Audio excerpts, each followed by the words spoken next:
tumepata nafasi ya kukutana na mkuu wa kitengo hicho ama tume hiyo ya ulinzi wa taarifa binafsi, mkuu wa uhusiano na mawasiliano wa PDPC, si mwingine ni Mr. Innocent Mungi kutokea Dodoma, basi ambako ndiko makao makuu. Tuko naye hapa ndani ya The Bantu. Unajua ulinzi wa taarifa binafsi ni upi? Basi atatufahamisha hapa ili tuweze kufahamu.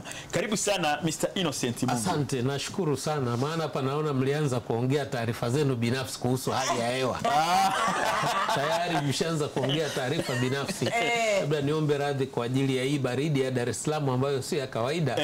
Napata kidogo shida ya mafua, lakini nafikiri tutasikiliza. Tutasikiliza. Taarifa binafsi ni kitu gani na ni zipi hasa? Okay, sasa labda tuanze kidogo historia, kwa nini mpaka imefika sasa tunalinda taarifa binafsi.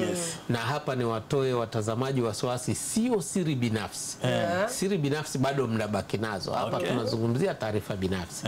Sasa baada ya kukua kwa teknolojia na kuwepo kwa muingiliano wa teknolojia, unajua hapa katika kipindi cha miaka 10-15 teknolojia imeevolve kiasi kwamba taarifa nyingi ziko kwenye mifumo ambayo ni ya kidijitali.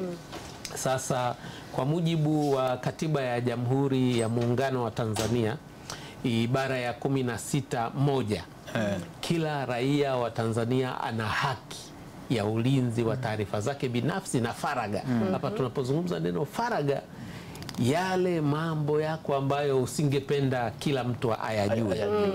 Na haya mambo yanalindwa na katiba. Sasa katika kipindi fulani mwaka 2020 serikali iliyoko madarakani, wakati inaomba tena ridhaa ya wananchi kuendelea kuongoza, waliweka kwenye ilani yao uchaguzi kwamba katika kipindi cha mwaka 2020 mpaka 2025 tutaunda tume ya ulinzi wa taarifa binafsi ambayo inaenda kuchukua lile jukumu la ibara ya 16 ya Katiba ya Jamhuri ya Muungano wa Tanzania kwa ajili ya kuhakikisha Watanzania wote wanapata faragha. Sasa watu wengi baada ya kuanzishwa wakasikia ulinzi wa taarifa binafsi, wataanza kusema au hata wale familia ambayo haijulikani nyumbani ndio hizo taarifa binafsi. Hapana, hizo ni siri binafsi. Labda wewe uko sijui na nani, MC uko sijui ukienda kufungia huko, hizo ni siri. Sasa taarifa binafsi ni zile ambazo zinaweza kukutambulisha wewe. Kwa mfano jina lako, unakaa wapi. Unajua tuko na ile postcode postcode inaonyesha mpaka nyumbani kwako, idadi ya watu wanaokaa nyumbani kwako. Lakini kuna taarifa zingine zinahusu masuala yako ya kibenki, miamala yako, huwa unamtumia nani, na wakati mwingine hautaki watu wengine wajue. Kwa mfano sina uhakika kama labda kuna watu huwa unawatumia na mama kule nyumbani ajue kama unatuma miamala mingi. Hizo ni taarifa binafsi. Huyu hafanyi kabisa, huyu hafanyi. Sasa taarifa kama hizo, taarifa zako, kitambulisho chako cha NIDA, vitambulisho vyako vya kazini hapa, lakini pia ziko taarifa zozote ambazo zinakutambulisha wewe, kitambulisho chako cha benki, passport yako na nini, zote hizi ni taarifa binafsi. Na hizi taarifa binafsi zinatakiwa na watoa huduma ili waweze kukupa huduma. Kwa mfano unataka kwenda kuwa na benki account, lazima wajue wewe ni nani, unakaa wapi, na wapate na alama zako za vidole. Sasa wanazipataje ili kuconfirm ni wewe na waweze kukulinda? Kwa lazima watakusanya taarifa zako. Na sasa hivi kwa mujibu wa sheria, NIDA ndo amepewa ile ridhaa ya kuwa ndo mkusanyaji namba 1 wa taarifa zetu zote. Kwa hiyo yule ni mkusanyaji. Ili kampuni ya simu au benki inipe huduma, lazima i-verify kweli ni mimi. Nitakapopeleka kitambulisho ataniambia labda weka vidole hapa, tuangalie macho, and then watajua ni mimi, watanifungulia account, watanipa simu tani. Kwa hiyo benki yako ina taarifa zako binafsi. Kampuni yako ya simu ina taarifa zako binafsi pamoja na miamala yako. Sasa hizi nilizozitaja mwanzo ni taarifa binafsi za kawaida. Ziko taarifa binafsi nyeti. Nyeti. Hizi nyeti ni nyeti kweli kweli. Mfano hizo alama zako za vidole. DNA ya kwako maana kila mtu ameumbwa hapa na DNA ya kwake tofauti. Zile taarifa zinakutambulisha kibiolojia lakini pia na kibiometriki. Kwamba alama zako za macho ni unique. Facial hapa. Ndio maana ukienda airport wanakwambia chungulia hapa. Kwa nini wanafanya vile? Kuthibitisha zile taarifa zako binafsi walizonazo kweli ni wewe. Akienda peti na sio wewe, na wewe ndo lazima watajua sio wewe. Au unaambia weka vidole, weka na vya kushoto ili kuthibitisha. Sasa kuna watu wengine wanatempa, wanaweza kuiba utambulisho wako wakatempa na vidole hivi. Kama umeweka mahali vidole wakaja teknolojia wakatengeneza, ukimwambia afanye tu mara moja unaweza kukuta anatokea kama yule na akafanya uhalifu. Taarifa zingine nyeti, taarifa zako za hospitali. Sijui hapa wangapi mmepima damu hivi karibuni. Acha vile vipimo vikubwa, hata ya magonjwa ya kawaida. Sijapima muda mrefu, si hospitali. Kweli? Mimi na hospitali tofauti. Mshukuru sana Mungu. Sasa kule kuna taarifa zetu nyeti. Ukifika kwa daktari unaanza kumhadithia. Najisikia hivi, najisikia hivi. Yaani zote unazielezea tangu lini hivi na hivi na hivi. Anaelekeza maabara, chukueni damu, pimeni 1 2 3. Kwa hiyo kule kwenye maabara wakishapima wana taarifa zako binafsi za afya na hizi ni nyeti. Zikifika kwenye mikono ambayo sio salama. Na kama watu wanataka kukuharibia hata kama ulikuwa na mchumba basi wanampelekea tu ile. Kwamba huyu ndio unataka kumuoa. Kwa hiyo maradhi yale ya kurithi labda, maradhi ya kifamilia na kadhalika, zote hizi ni taarifa binafsi nyeti. Lakini akaunti yako, zamani mlikuwa mnasikia pale Mlimani City watu walikuwa wanatoka benki wanapigwa risasi kwa sababu taarifa zao, amefanya muamala wa kiasi fulani, anatoka amevaa t-shirt au shati la blue, utaona lina michirizi meupe, ukifika pale wanakushuti. Kwa hiyo hizo ni taarifa nyeti kwa sababu athari yake inaathiri mwili. Zile za kiafya athari yake ni kwamba watakunyanyapaa au watu wataanza kukutenga. Mnakumbuka wakati wa COVID? Mimi niliona mtu anazikwa kwa greda. Yaani amekuja amewekwa kwenye kile kijiko cha greda, anamwagwa afu anafukiwa kwa sababu COVID ilikuwa inatisha. Kwa hiyo hapo unaweza kuwa na ugonjwa wala hautishi, lakini kwa vile watu hawaujui wakaanza kukukwepa. Unaona hapa watu kila ukitokea watakukupa mkono kwa sababu wamepata taarifa zako binafsi. Sasa kwa nini zinalindwa hizi taarifa binafsi nilizozitaja? Zinalindwa kutokana na unyeti wake ili zisifanyiwe vitu ambavyo wewe hujaridhia. Kwa mfano, taarifa zako za kiafya zikifika kwenye mikono isiyo salama, tunaona wakati mwingine unaanza kunyanyapaliwa au unanyimwa kazi. Umekuja umefanya interview hapa lakini mtu anasema huyu anaendaga hospitali au umeshaajiriwa. Unaenda hospitali wanakuja kuangalia huyu baada ya miezi kadhaa huyu atatupa shida, huyu atatusumbua. Kwa hiyo unaanza kunyanyapaliwa, unaanza kukosa haki zako na kadhalika.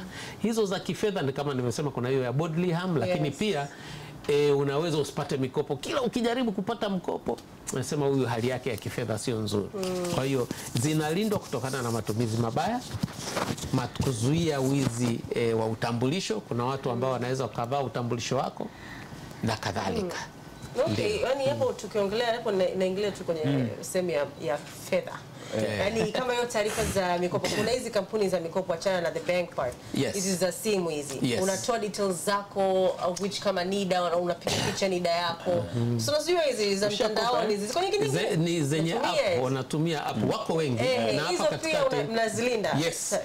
Actually tuna kitengo maalum, tuna kurugenzi maalum ya kufanya utafiti kwenye kitu kinaitwa teknolojia zinazoibukia, emerging technologies. Sasa hivi na hata hapa nikiwauliza mnaweza mkashangaa jinsi ambavyo mmeacha taarifa zenu binafsi bila kujua.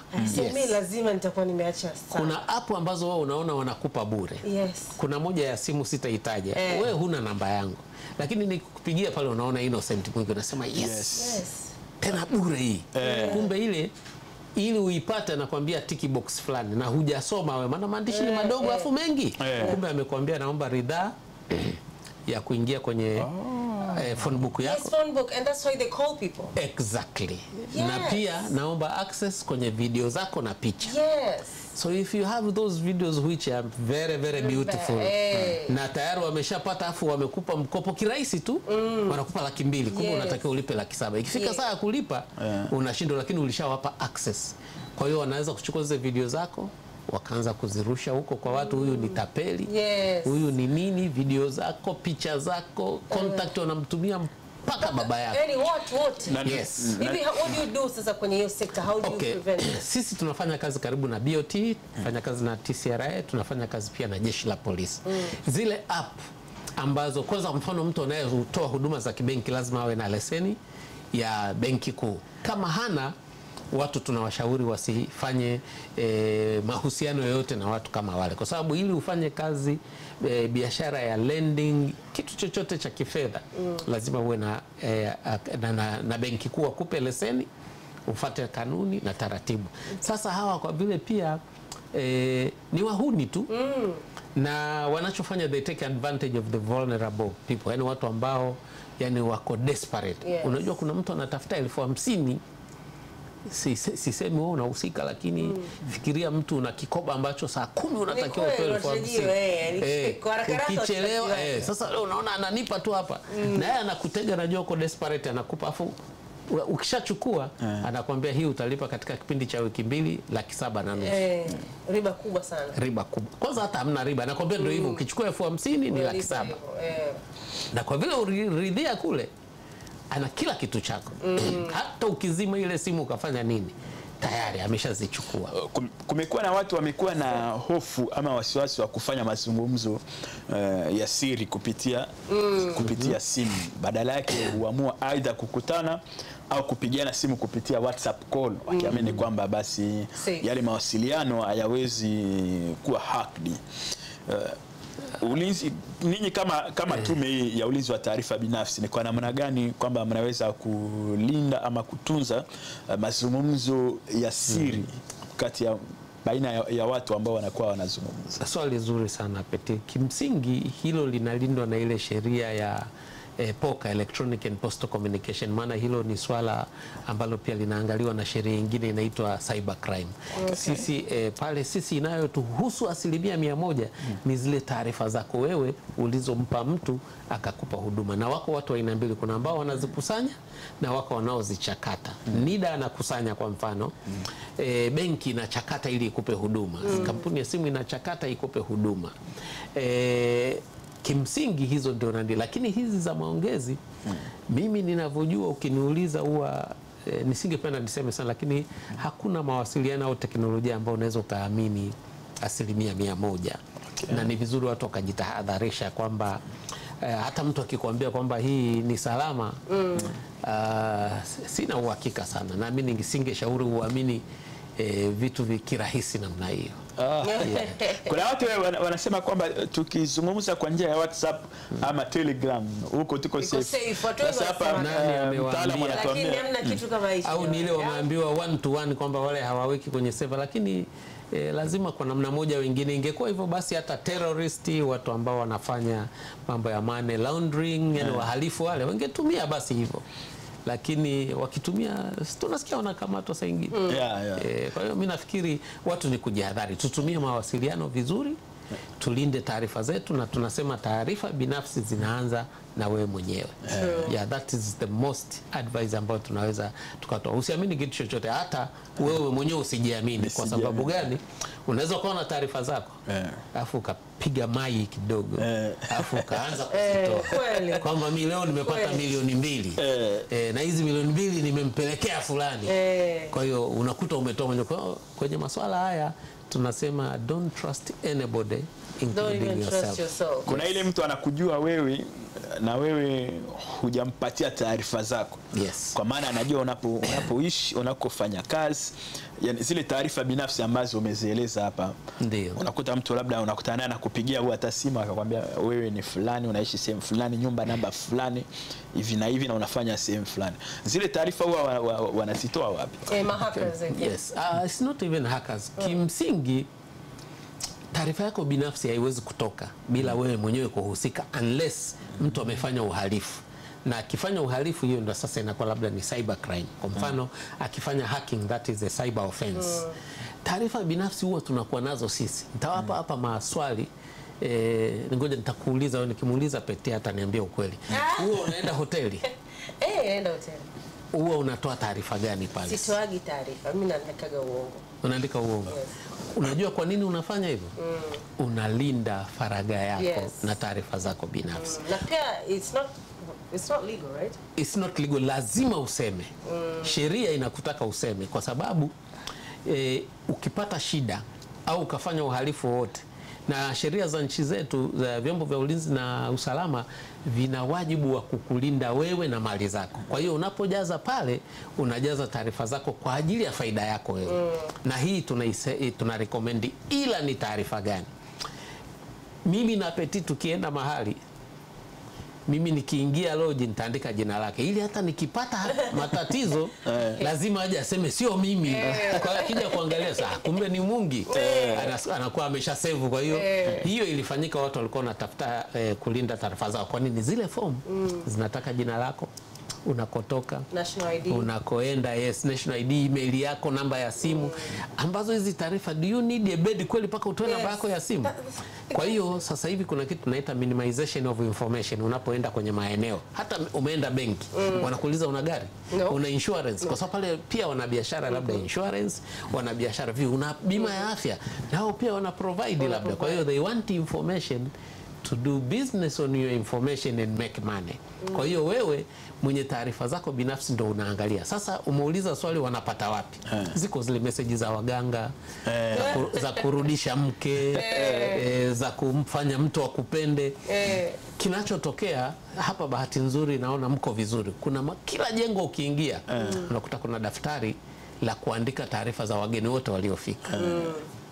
Nahitaji jina, kabila lako, unatoka wapi, kabila, zamani, yes, ulikozaliwa. Yale mafomu ni ya zamani, wakati wa koloni. Sasa zile taarifa, mlinzi wenu kama sio mwaminifu, kuna watu wananunua hizo information, wahalifu. Na kuna watu sasa wahalifu wamekaa mahali wanafundishwa shule kabisa jinsi ya kufanya wewe mpaka utoe hela bila kujua umetoa.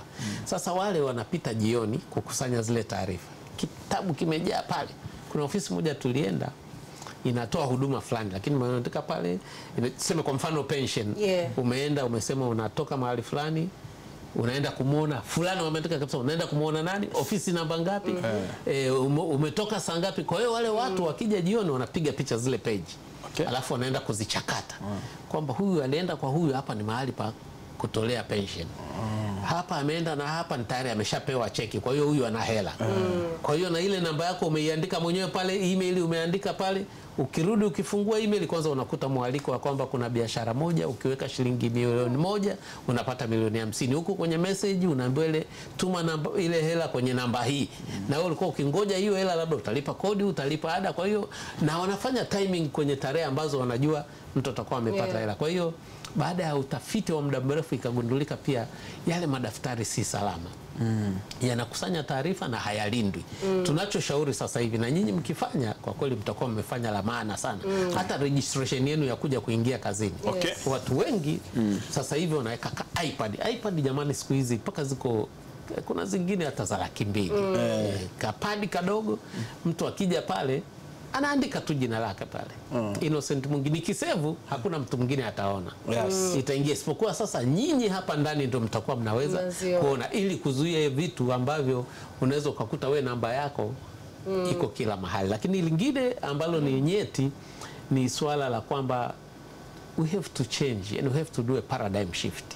Ni rahisi sana sisi nikamwambia Peti, naomba namba ya yule dada, akaniambia usijali, ananipa. Hajui mimi nina nia gani na wewe. Kumbe mimi nakutafuta hata nikufanyie uhalifu. Hajui. Lakini pia kuna hali ambayo mtu unaomba taarifa na mtu anakubefriend, anaomba taarifa zako. Ukishaona mtu anaanza kukuapproach na kutaka namba yako haraka, najua mabrazameni watanichukia sana hapa. Lakini kimsingi why? Yani kwa nini, anaipeleka wapi? Kwa sababu kuna wengine tumeona wamekuwa na urafiki na hao watu mpaka wanawaibia afu wanapotea. So it's good to protect ourselves. Ni vizuri kujilinda taarifa zetu. Kienda mahali unapotakiwa kutoa taarifa, hoji kwanza, mmesajiliwa na Tume ya Ulinzi wa Taarifa Binafsi? Do you have a policy ya privacy? Mnayo policy ya ulinzi wa taarifa binafsi? Na kwenye website tunatakiwa tuweke kile cheti, lakini pia na disclaimer. Na kwenye matukio tumewambia sasa hivi hata ma-MC mnapoanza shughuli unatangaza kabisa, hapa tumekusanyika kwa ajili ya shughuli ya fulani na fulani, tunaomba ridhaa yenu, picha zenu, video zenu tutazitumia ama kwa ajili ya burudani na kadhalika. Kama unaridhia, endelea kuburudika. Kama huridhii, wasiliana na sisi tukuonyeshe mahali pa kukaa. Kwa hiyo sasa hivi tumeshaanza kuona hata kwenye event yetu mengine watu wanakaa mahali ambapo hawataki picha zao. Kuna mtu katoroka, ameenda kwenye harusi, unamnasa afu unampiga saa amepanda juu ya meza anafanya mambo yake. Lakini ofisini hawajui ametoka Dodoma yuko huku Dar es Salaam. Morning Bantu.